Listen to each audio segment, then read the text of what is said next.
Hadirin yang saya hormati, Nabi Adam diterima taubatnya oleh Allah, kemudian dipertemukan kembali dengan Siti Hawa setelah sekian lama berpisah. Pertemuan itu terjadi di satu dataran luas, di satu padang yang luas, yang sampai sekarang dinamakan dengan Padang Arafat, tempat para ibadah haji melakukan wukuf, yaitu puncak pelaksanaan ibadah haji. Dan pertemuan itu sendiri terjadi di atas sebuah bukit kecil yang diabadikan dengan nama Jabal Rahmah di kawasan Arafat itu. Di atas Jabal Rahmah itu ada satu monumen kecil untuk mengabadikan pertemuan Nabi Adam dengan Siti Hawa. Lalu tinggallah keduanya di permukaan bumi ini. Oleh Allah diberikan karunia keturunan yang banyak. Dan tiap kali lahir kembar. Kembarnya laki perempuan, laki perempuan, laki perempuan. Dari sinilah berkembang biak manusia. Di mana di zaman Nabi Adam perkawinannya silang. Karena tentu tidak ada manusia lain. Perkawinan silang itu artinya, kalau si A dan B, A ini laki, B perempuan, kemudian lahir kembar kedua antara C dengan D, maka begitulah yang A dikawinkan dengan D, yang C dikawinkan dengan B. Perkawinan silang. Tidak boleh perkawinan yang kembar sama di waktu dilahirkan. Nah, di antara putra-putra Nabi Adam yang kemudian juga membuat sejarah, yaitu Habil dan Qabil. Habil, saudara kembarnya namanya Labuda, perempuan. Qabil, saudara perempuannya Iklimah. Menurut hukum perkawinan waktu itu harus silang. Habil harus kawin dengan Iklimah dan Qabil harus kawin dengan Labuda. Tapi Qabil protes. Dia kepengen kawin dengan saudara kembarnya sendiri. Dalam arti yang sama-sama dilahirkan dengan dia, yaitu Iklimah. Kenapa? Karena kebetulan rupa Iklimah ini lebih cantik daripada Labuda. Protes kepada ayahandanya Nabi Adam. Abah, saya tidak terima, saya harus kawin dengan Iklimah. Tidak Qabil, kamu harus kawin dengan Labuda. Enggak mau. Kenapa dengan Labuda? Kurang kece.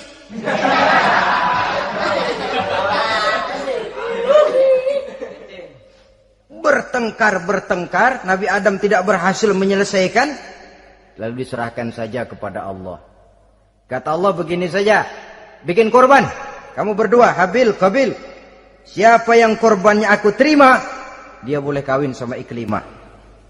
Ternyata korban yang diterima adalah korbannya Habil. Jadilah Habil kawin dengan Iklimah. Tapi Qabil tidak puas. Dendam kesumatnya timbul, iblis ngilikin. Kresek. Akhirnya dibunuh saudaranya Habil ini. Inilah sejarah pembunuhan pertama dalam kehidupan manusia. Qabil membunuh Habil. Habis dibunuh bingung. Bagaimana naruhnya ini mayat? Allah lalu memberikan petunjuk. Dalam Al-Maidah ayat 31 itu dijelaskan. Ada burung gagak berantem sama burung. Yang satu mati. Nah, oleh yang masih hidup, tanah ini dicakar-cakar sama kakinya dan sama paruhnya. Sehingga berbentuk lubang, bangkai saudaranya itu dimasukin ke lubang itu, lalu diuruk lagi pakai tanah. Oleh cakar kakinya dan paruhnya itu. Sehingga Qabil, cara ini bisa. Itulah sejarah penguburan pertama dalam perkembangan manusia. Oleh karena itu, Nabi memberikan penjelasan, man sanna sunnatan hasanatan falahu ajruha wa ajru man amila biha wa fi riwayatin wa ajru man tabi'aha. Siapa orang yang melakukan satu kebajikan, dia akan mendapat pahala dan pahala dari orang-orang yang mengikuti kebaikannya. Misalnya saudara membentuk pengajian. Ramai pengajian saudara. 1000 orang yang datang ngaji, 1000 orang saudara dapat pahala. Sponsor kebaikan. Sebaliknya, wa man sanna sunnatan sayyi'atan falahu ismuha wa ismu man amila biha, ay wa ismu man tabi'aha. Siapa yang memulai suatu kejahatan, dia akan mendapat dosa dan dosa dari orang-orang yang melakukan atau mengikuti kejahatannya.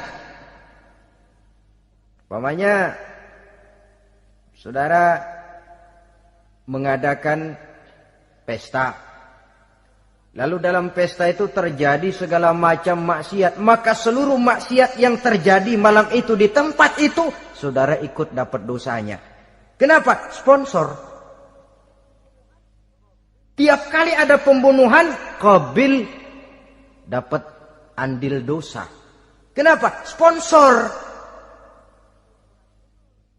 Tapi kalau dua orang muslim, ini masalahnya Habil nggak ngelawan kan, dibunuh. Tapi kalau dua orang muslim berkelahi, kata Nabi apa? Apabila dua orang muslim saling berbunuh-bunuhan, maka al-qatil wal maqtul finnar. Baik yang membunuh ataupun yang dibunuh, dua-duanya neraka. Sahabat heran, ya Rasul, kalau yang ngebunuh masuk neraka pantas, tapi ini yang dibunuh kenapa neraka juga? Soalnya sama-sama niat, cuman keduluan aja. Itu kan masalahnya. Andai kata dia nggak terbunuh, dia yang akan membunuh. Niat itu sudah ada. Nah kalau Habil ini dia tidak punya niat membunuh, dia memang dibunuh oleh Qabil. Saudara-saudara kaum muslimin rahimakumullah. Lalu dari situlah berkembang biak keturunan Nabi Adam alaihi salam. Sehingga dengan demikian bisa kita katakan sebagai satu konklusi. Pertama, bahwa manusia adalah makhluk Allah yang menempati kedudukan tertinggi dan berasal dari Nabi Adam sebagai manusia pertama. Dengan malaikat sekalipun manusia sebenarnya lebih tinggi. Kapan? Kalau dia tetap benar-benar sebagai hamba Allah yang membekali diri dengan ilmu pengetahuan. Laqad khalaqnal insana fi ahsani takwim. Kami ciptakan manusia dalam bentuk yang paling baik. Dan ketinggian manusia itu tidak ditentukan oleh bahan-bahan dari mana manusia diciptakan, tapi ditentukan oleh adanya roh yang ditiupkan ke dalam jasadnya dan kemampuan yang ditimbulkan oleh nilai-nilai rohaniah tadi. Kalau secara biologis kita ini semua bahannya sama. Dari saripati mak tanah yang menghasilkan buah yang dimakan oleh mak bapak kita, membentuk hormon, menghasilkan sperma, terjadi kerjasama yang baik antara ibu dan bapak, sehingga kemudian melahirkan kita ke alam dunia ini. Secara biologis bahan kita sama. Dan tidak itu yang menentukan ketinggian manusia. Walaupun keturunan juga mempengaruhi. Sebab sekarang ada istilah ramai orang bicara bayi tabung. Dan majelis ulama sudah memberikan fatwa kalau spermanya itu berasal dari sang bapak, tidak jadi masalah. Tapi kalau dari orang lain, haram. Yang lebih celaka lagi di negara maju, tidak lewat proses alam rahim. Jadi dalam satu tabung yang diberikan suhu yang mirip dalam kandungan, di situ dipertemukan antara sperma, air mani laki-laki, dengan ovum, air mani perempuan. Diberikan suhu yang mirip dalam kandungan, dan itu diharapkan bisa menghasilkan manusia lewat tabung kaca itu.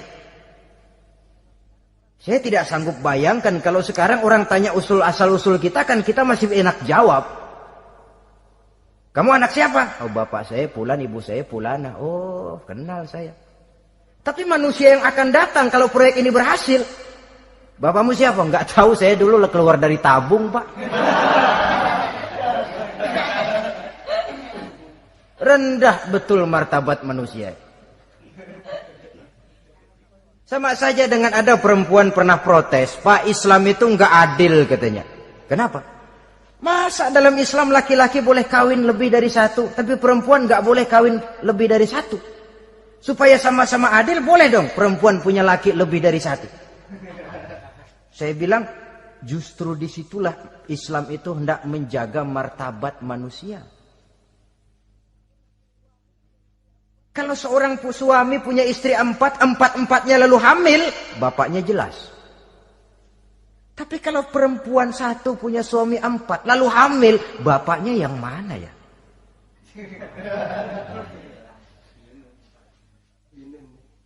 Rendah martabat manusia. Ketika si bayi lahir, ibunya lihat, ini jidatnya kayak si A ini. Sudah ini anakmu saja nih, jidatnya jidat kamu. Kata antar dulu jidat saya, tapi kuping B ini nggak mau saya. Terkatung-katung si anak tanpa tahu kemana dia mesti manggil bapak. Ibu daftarin anak ke sekolah, Pak Guru tanya lagi, ini bin siapa Bu? Bingung lah, udah tulis Bu, bin rame-rame.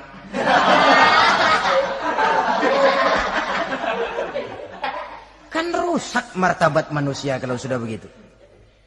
Justru Islam ini menjaga ketinggian martabat manusia. Jadi manusia itu fi ahsani takwim.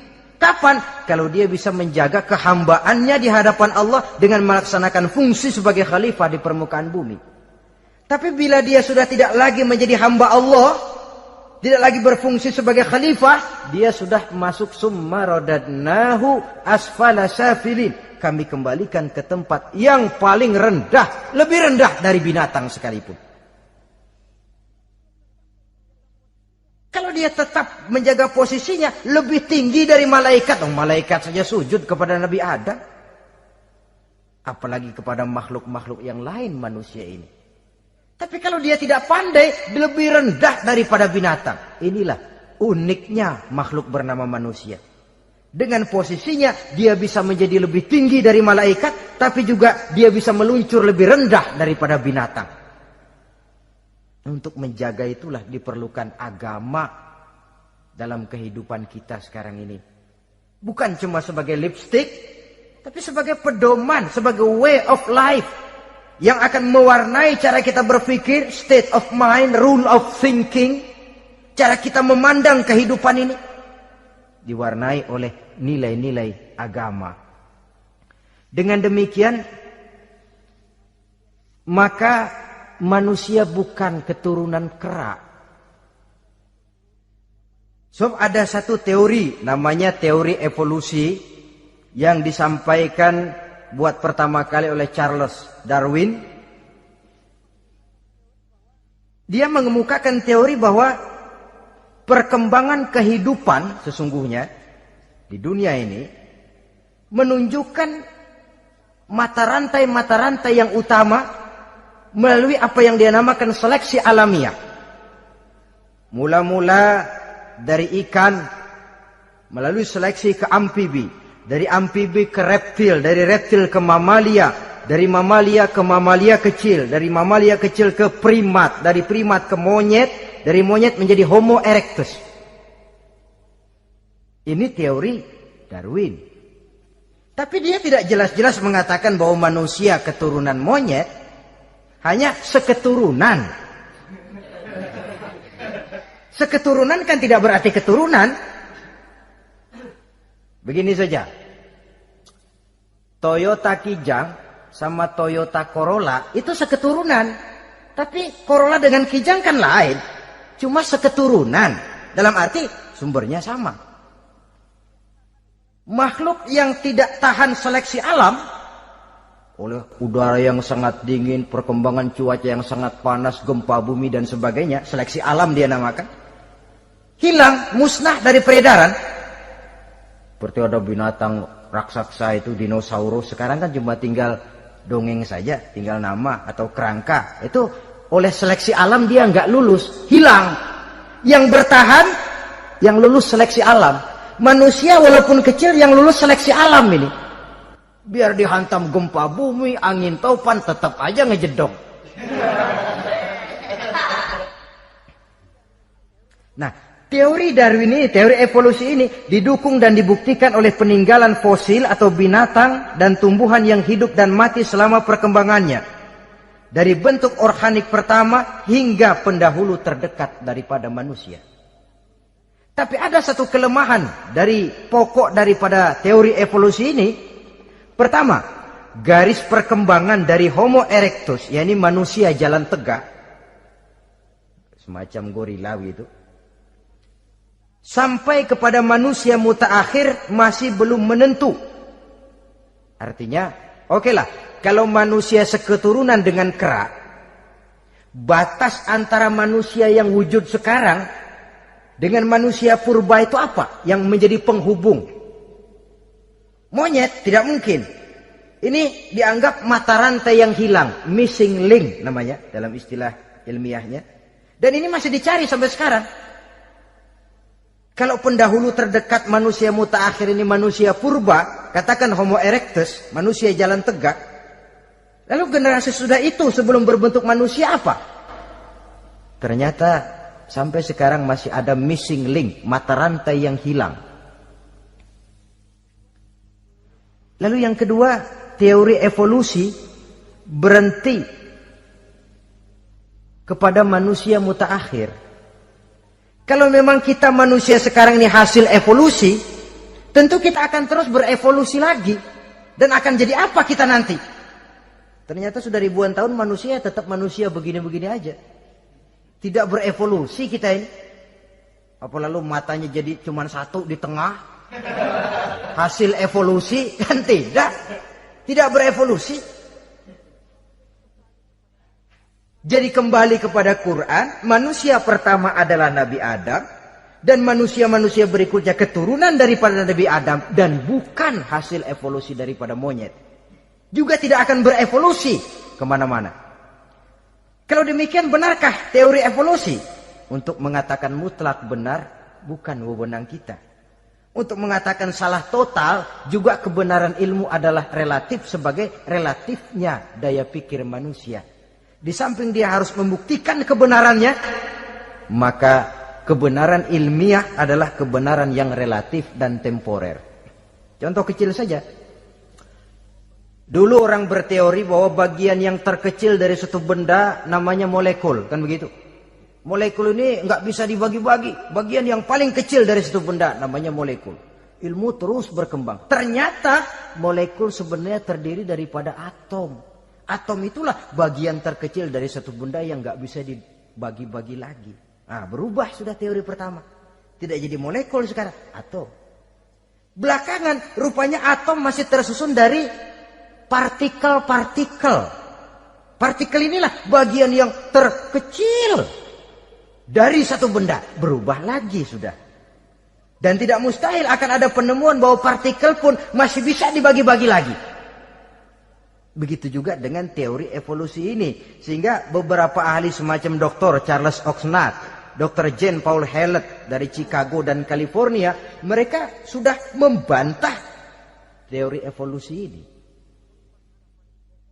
Namun masalah paling pokok dari kita ialah kita diciptakan oleh Allah berasal dari Nabi Adam alaihi salam. Nabi Adam diciptakan dari tanah. Dan kita bukan hasil dari evolusi, juga tidak akan berevolusi. Nah, lalu kepada makhluk bernama manusia diberikan fungsi sebagai khalifah di permukaan bumi ini. Ini yang dulunya malaikat protes. Sebagai khalifah, tugas kita apa? Khalifah Allah di muka bumi. Menerjemahkan sifat Allah sesuai dengan batas-batas kemanusiaan kita. Allah Maha Pengasih, berusahalah kita pengasih kepada makhluk sesuai dengan batasan manusiawi kita. Allah Maha Menolong, ringan tanganlah kita menolong orang yang memerlukan sesuai dengan batas kemampuan kita. Fungsi khalifah. Untuk bisa berfungsi sebagai khalifah secara baik, kita harus mempunyai modal yang dinamakan ilmu pengetahuan. Dan Islam sangat menggalakkan itu. Jauh dulu 14 abad yang lalu, dari desa kecil yang bernama Mekah yang peta belum muat, orang di dunia belum kenal, sudah keluar seruan utlubil ilma walau bisin, tuntutlah ilmu walaupun di negeri Cina. Ngomong Cina di Mekah, padahal Mekah waktu itu belum masuk peta, belum dikenal orang. Sudah ada revolusi ilmu dan budaya. Belajar walaupun harus nyebrang ke negeri Cina. Lalu ada lagi misalnya allimu auladakumus sibahata warrimayah, kata Nabi, ajarkan anakmu renang dan lempar lembing, lempar cakram, olahraga. Satu tanda Islam agama masa depan. 14 abad yang lalu di Saudi Arabia, Nabi mengajarkan ajari anakmu berenang. Kalau Islam agama untuk orang Arab saja, mau berenang di pasir. Tapi wawasan pandangannya luas. Bahwa Arab sebagian besar memang Islam, betul. Tapi Islam bukannya Arab, itu juga jelas. Sepanjang kita masih menjadi khalifah Allah, maka sepanjang itu kita fi ahsani taqwim. Nah, sebagai khalifah Allah kita bertugas membudidayakan alam ini. Kita kadang-kadang terlalu. Ada ayat, wa ma min dabatin fil ardi illa 'alallahi rizquha. Semua yang melata di muka bumi dijamin rezekinya oleh Allah. Ayat itu betul. Hak karena datang dari Allah. Bahwa rezeki disediakan di muka bumi memang. Tapi rezeki itu tidak turun begitu saja laksana jatuhnya embun di waktu pagi. Kita harus berusaha. Dan usaha manusia mencari rezeki lain dengan ayam. Kalau ayam dari tahun atu. Nyari rezekinya tuh modalnya cuma ceker patok. Coba. Dari tahun 1 ayam asal punya ceker, punya patok, sudah dapat rezeki dia. Nggak perlu masuk TK, SD, SMP. Tapi manusia cari rezeki, apalagi zaman sekarang. Persaingan hidup tajam, lapangan kerja sulit, tensi ekonomi tinggi. Masuk sekolah urusan, tamat sekolah urusan. Kadang-kadang dilema juga. Masuk perguruan tinggi negeri sulitnya setengah mati kayak onta masuk ke lubang jarum. Masuk perguruan tinggi swasta yang favorit biayanya selangit. Artinya tanpa membekali diri dengan ilmu, keahlian, skill, kemampuan, fungsi sebagai khalifah sulit untuk bisa kita laksanakan. Saudara-saudara kaum muslimin yang berbahagia. Kalau fungsi khalifah ini mampu kita laksanakan, iblis putus asa sudah. Sebagai khalifah, di satu pihak kita menyembah hanya kepada Allah, di lain pihak kita membudidayakan alam ini. Ada apa sih di perut bumi? Minyak, gas, timah, emas. Ada apa sih di lautan? Pelajari lewat oceanografi, membudidayakan alam. Air sungai supaya arusnya nggak mengalir mubazir, ada manfaatnya, bisa menimbulkan energi yang menghasilkan tenaga listrik, bisa mengairi persawahan, irigasi. Bikin apa? Bikin dam, membudidayakan alam. Tapi juga mengislamkan budidaya itu. Bahasanya mengkulturkan natur, mengislamkan kultur. Membudidayakan alam dan mengislamkan budi dan budaya manusia ini. Sehingga apapun yang kita kelola dari alam ini nantinya akan untuk menunjang tugas sebagai khalifah, sujud kepada Qadhi Rabbul Jalil. Saudara-saudara, maka bersyukur kita. Oleh Allah dijadikan manusia. Tidak pesan, terima beres, cantik. Dari segi biologis maupun psikologis, tidak ada makhluk secantik manusia. Dibekali dengan agama, di samping akal. Sehingga agama membimbing akal agar sampai kepada kebenaran yang hakiki. Kita sebagai keturunan Nabi Adam memegang fungsi khalifah. Jadi jangan main-main loh, kita ini turunan Nabi, betul ini. Saudara-saudara yang hadir semua di depan saya ini, termasuk saya, kita gini, turunan Nabi kita ini. Nabi Adam. Jangan main-main loh, turunan Nabi gini-gini. Nabi Adam. Sayang kalau posisi yang tinggi kita tidak melaksanakan fungsi yang tinggi. Sayang betul. Sebab itu manusia harus adil kepada dirinya dalam arti menjaga diri dari sesuatu yang bisa menghancurkan ketinggiannya dalam pandangan Allah. Jadi kalau kita sudah lemparkan diri ke meja judi, hanyutkan diri ke tempat mabuk, hancurkan diri di tempat maksiat, itu sudah tidak adil kepada diri sendiri. Tidak bisa menjaga ketinggian yang diberikan Allah kepada kita. Dikasih baju bersih, dicemplungin di comberan, diinjek-injek lagi. Kita ini diciptakan fi ahsani taqwim. Masa mau turun berbuat seperti binatang, itu makhluk rendah? Masa mau mengikuti tipu dayanya iblis, dia sudah proklamasikan bahwa itu musuh bebuyutan kita? Innahu lakum aduwwum mubin. Setan musuhmu yang jelas dalam segala bentuknya. Saudara-saudara, nah, untuk berfungsi sebagai khalifah ini sekali lagi, bekali diri dengan ilmu pengetahuan. Dan ilmu itu di zaman kita sekarang tentu kalau Nabi Adam diajari langsung oleh Allah, wa 'allama Adam al-asma'a kullaha. Lah kalau kita mau nunggu Tuhan ngajarin, geblek terus.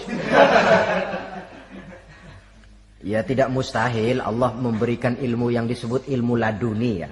Transfer. Langsung Allah memberikan kepada seorang hamba, membukakan pintu hatinya. Tapi bukan potongan kayak kita yang dapat ilmu laduni macam begitu. Satu contoh, menurut ceritanya, Hadratus Syekh Kiai Hasyim Asy'ari itu kan ngaji beliau kepada Kiai Khalil Bangkalan, Madura. Kiai Khalil ini wali. 2 tahun berguru di sana, nggak diajarin apa-apa. Cuma kalau pagi nyari rumput. Tiap hari 2 tahun akhirnya Hadratus Syekh bilang, Kiai saya kapan diajari? Sudah Hasyim kau pulang saja, insya Allah kau alim. Itu aja pulang jadi orang alim. Ya di samping terus beliau belajar ke Mekah. Kita harus melalui proses belajar. Ini untuk menunjang tugas kekhalifahan kita. Sebagai hamba Allah dan sebagai khalifah Allah di permukaan bumi. Sehingga 2 tugas ini bisa kita laksanakan dengan sebaik-baiknya. Menjaga martabat manusia sebagai makhluk yang mulia dan keturunan dari Nabi Adam alaihissalam. Saudara-saudara,